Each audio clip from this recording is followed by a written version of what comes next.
Është një drek ose darkë super e shpejt, super e shijshme, edhe më besoni që nuk do keni më nevojë që ta idhni pilafin, po mund ta gatuani në këtë lloj mënyre. Për përgatitjen e kësaj recete na duhet pilaf, na duhet një vezë, krip, kaçkavall i grirë edhe salcë domate. Gjë e parë që do bëjmë në pilafin e mbetur nga dreka apo nga darka, do bëjmë një vakt super të shijshëm. Do t'i hedhim salcë domate. Do t'i hedhim një 5-6 lugë me të parë me të bërë. Ndoshta mund të dojë edhe pak më tepër, varet nga sasia e pilafit që ju ka ngelur. Kjo është një recetë që e përdorin shumë italianët.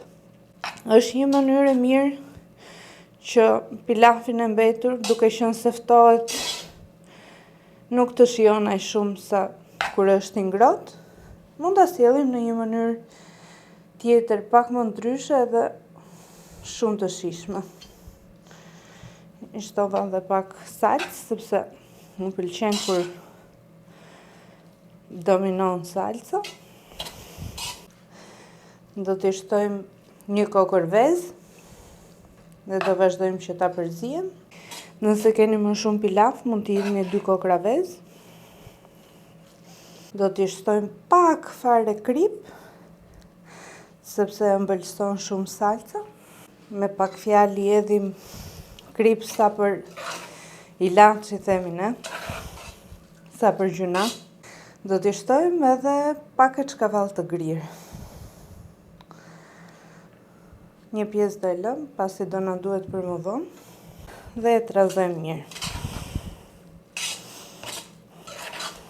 Pasi e kemi përzier mirë, e kemi gati për ta pjekur në tigan. Në tigan, ku do pjekim edhe orizin, kam hedhur pak vaj, aq sa të lyhet fundi i tiganit, dhe do hedhim gjysmën e masës së përgatitur.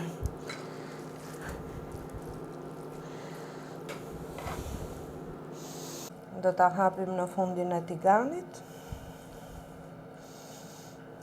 Do t'i hedhim kaçkavall të grirë.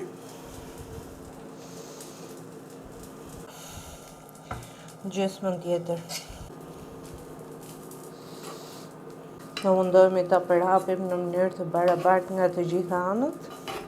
Dhe tashmë do ta lëm që të piqet. Do t'i vendos një kapak. Dhe do t'i ul edhe pak temperaturën që të piqet avash avash. Pasi kemi lënë të piqet për disa minuta, ka ardhur momenti që ta kthejmë nga krau tjetër. Do mundohemi që ta kthejmë me anën e një tepsie.